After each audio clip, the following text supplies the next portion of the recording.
Really, I just want to inspire people that, like anything that you really put your mind to, that you can do it. Like, always have faith, in God and in yourself. And don't just do it, for yourself. Bring people along. Like, you don't know how much of a difference you can make in people's lives. Like, just by a simple conversation, a simple compliment, simple, inspiration. You see something that they don't see. So I'm just trying to inspire others, be a mentor to others.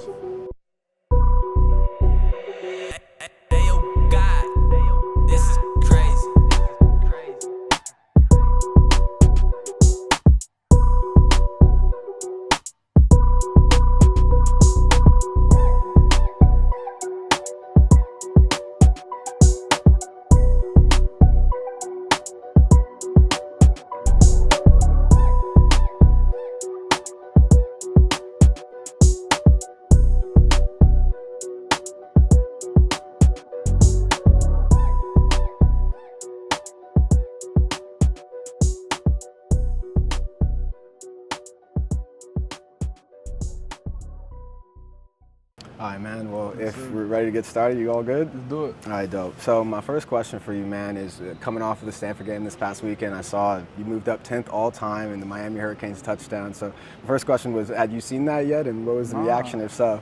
Nah, I didn't see any of that. You didn't tell me nothing about that. I was just doing my job. That's awesome. Well, yeah, so you had 3 touchdowns, another 100-yard rushing game, and now you've heard it, man. There's a lot of great players that have been at the University of Miami and now 10th all time. So can you tell me what that means to you, or what kind of comes to your mind? I mean, like, you look behind you, bro, like, this wall up here, all these great players, like, when I was a kid growing up, all I knew was Miami Hurricanes football. Like, I didn't even, like, that's all I was raised up on. I didn't know no other colleges. Like, it's a great college out there, but all I knew was Miami football, watching Sean Taylor, watching, Devin Hester, watching all these great players, and it was just like, man, like, it's crazy that I'm in, that position. Like, little kids get to look at me and be like, that's Mark Fletcher. Like, it's just a blessing. That's awesome. And then going off of that, you've had a productive college career so far, but then this season, it definitely feels like a coming out party for sure. And what do you think attributes to your uptick in success this year so much? Do you think, other than just like your uptick in workload and just getting more carries? Yeah, no, definitely my faith. I believe, just locking in my faith, getting closer to God, and, just being honest and real with myself. I feel like that's allowed me to just, come out here, put in the work, have that, unwavering faith to just continue to just grind, not settling for, less, just continue to chase greatness every single day. That's awesome. Thanks for sharing that. And then we were kind of talking about it. So there's 6 American heritage players on this team. Talking about a lot of Florida guys. Why would you want to leave? And I actually saw an interview you did a few months ago, and you talked about, like, I've been in South Florida my whole life. Like, why would I want to leave? It's been so good to me. I've succeeded out here. So other than that, why do you think South Florida has been so good to you? And why do you like South Florida so much? I mean, honestly, I feel like just back then on my faith, I just feel like this is God's plan for me. Like, because I was committed to Ohio State before I got to Miami. Like, I was committed to Ohio State.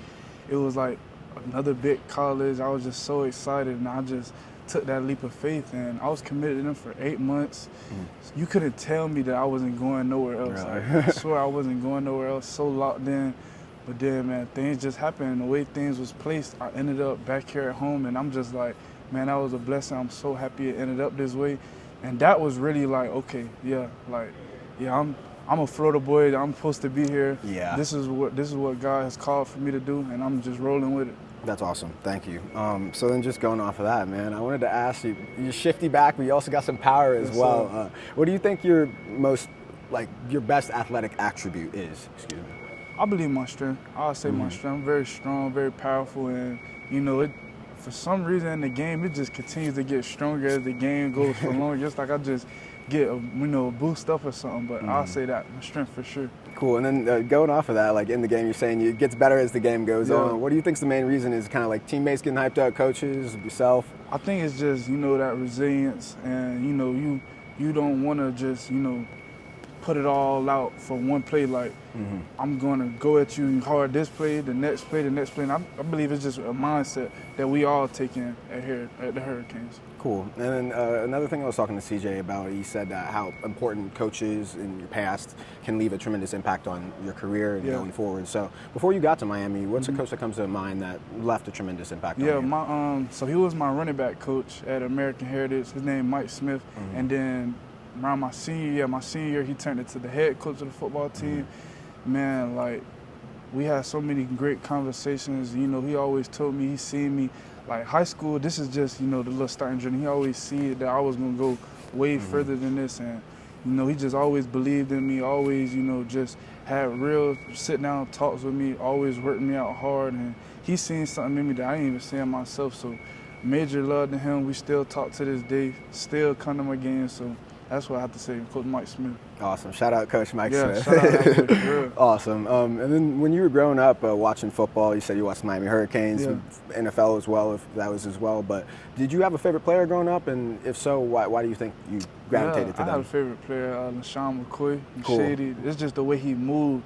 And, like, I was, you know, as running back, we taught to carry the ball high and tight. This man running the ball like this, like all wild, doing crazy moves. So that was just exciting to see. That's awesome. Awesome. So now I want to kind of change gears a bit. I want to kind of go to the rapid fire. If you're ready for that, just going to start listing them off, man. Come on. Okay, dope. So first one, biggest risk you ever took?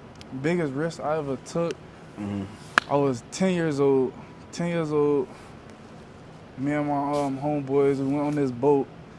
Hey, disclaimer, Mom, I'm sorry, probably your first time hearing this, but we was on this big boat that me and my coaches would take us on, and then it was like they took us out to this big water, and bro, I'm terrified. I'm terrified of, you know, all them little under the sea animals. Probably everybody is, but I'm definitely have a big fear. But man, that was a big risk for me. I just jumped in the water. I was the first person to do it, and then all my homeboys came in after me, and so I think that just helped with my fear a little bit. So that was my biggest risk. Awesome. And then it kind of goes off that. You said you did a little swimming when you were younger as well. So that kind of brings me into my next question. If you think you could have went D1 in another sport, what do you think it would have been? Honestly, bro, I have no idea. I can't even lie to you, because in basketball, I was not like that. I was not like that in basketball. Probably get all the fouls. I was good on defense, probably get some fouls, but if I had to choose one, man, I can't even do it. I can't even do it. For sure. Then something you wish you were better at then? Something I wish I was better at was basketball. Okay. It's so exciting just to be able to dunk, do all that crazy stuff. That's what I wish I was better at. That's cool. Do you have a favorite place to eat in Miami? Yes, STK Steakhouse. STK. Where's that at? It's by Miami Beach, on Miami Beach. Dope. Okay, and then just two more, man. So two teammates. You're stranded on a deserted island, okay? Who are you taking and why? All right, so you need to move a lot of stuff. So I need a big guy. I'm probably going to take CC because he's from Hawaii. You know, stuck on the island. That's really an island, so he probably could help me out with some things. So CC, we need somebody small who could get through some cracks or something. I don't know. Probably Malachi Tony. That's what I'll choose. Awesome. Yeah, fellow Heritage guy. I was wondering if you were going to pick one. Awesome. And then just my last one, man. So your favorite compliment that you ever gotten? The best compliment? I think my favorite compliment I ever gotten was probably my smile. Really? Probably my smile. People say they like my smile, so that made me feel good. Made me keep on smiling. That's awesome. Well, thanks for playing the rapid fire, man. I appreciate it. Yes, and we have like a few more questions for you. So going into this year, Mario Cristobal, or Coach Cristobal, in the press conferences, he talked a lot about the leadership role that you've taken on this year. And I just wanted to ask, was that something that you consciously thought of going into this year? Or if not, what do you think about him saying that, and what's your approach? So my senior, I'm going to take it back. My senior year in high school, take it back to Coach Mike Smith, he wanted me to be more of a vocal leader. Like, I always was just, you know, lead by example. Like, I'll see something wrong, but I probably won't say it at first, and I'll just, you know, show them how to do it the right way. But sometimes you need to be that vocal leader. So when I was coming into here my freshman year, you know, I'm a freshman. I'm not really trying to, you know, overstep or do anything. I'm just trying to just lead by example again.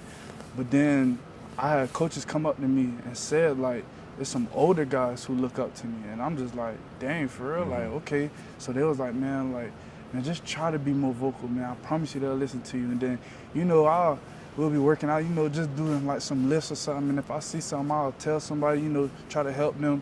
And then they'll listen. And then I just carried on to my sophomore year, started doing it out here on the field, picking guys up. And then now in my junior year, I'm just you know, I'm just out here saying any and everything, but you know, with great meaning behind it, just leading these guys to the best of my ability. So I've definitely worked on just being more vocal, you know, and then, so yeah. Yeah, I appreciate that. And then I wanted to ask another question because I saw an article that was written earlier in September, and it talked about you telling the reporter that your dad is your why now. Yeah, definitely. And I wanted to ask just about that because I like asking athletes just like what is the motivation that they get them. So if I could ask you, what is something if about your dad being your why is something like a memory that plays in your head or something that he would say to you that gives you some motivation? Yeah, so I mean, before my dad passed, like, I was playing football strictly because, like, it was just fun. I loved doing it. It kept me busy. Like, it's what I love doing. And, you know, I think around my, like, the beginning of my sophomore year, you know, I was coming off an injury, had hard times, and I was just like, man, am I really falling out of love for this game? And, you know, I hate to say that my dad passing was, like, a reason to give me a why. Like, I really hate to say that, but, you know, God's plan, it doesn't make sense to our plans that we have for ourselves. So I feel like, you know, him passing, it was like he did all his work. He did everything he needed to do. He laid out the platform for me, and I just had to take that in and, you know, accept that. And, yeah, he's my why now because he was just always there, always motivating me to really just continue to put in the hard work, always stay humble, never, you know, settle for anything. So whenever I think of him, it just makes me go harder and harder. So that's why he's my why. Thank you for sharing that with me, man. Of course. I appreciate that. I only have 2 more questions for you, man. Let's do it. Future to go, man. You're starting to be an upperclassman now and season to go. What is something that you want for your career going forward? Really, I just want to inspire people that, you know, like anything that you really put your mind to that you can do it. Like, you know, always have faith, you know, in God and in yourself. And don't just do it, you know, for yourself. Bring people along. Like, you don't know how much of a difference you can make in people's lives, like just by a simple conversation, a simple compliment, you know, simple, you know, inspiration. You see something that they don't see. So I'm just trying to inspire others, be a mentor to others. That's awesome. And then just my last question for you, man. Yes, the season to go, is there anything that you'd like to add just about the Miami Hurricanes and what they mean to you? The Miami Hurricanes mean everything to me. Like, this is my life, and, you know, I can't wait to just, you know, finish out this season, any more seasons to come, and then, you know, be an alumni of this beautiful school, come back, mentor, inspire, and just continue to feed all that I have into this school. Awesome. Thank you so much. I really appreciate it. God bless you. Yeah, likewise, man.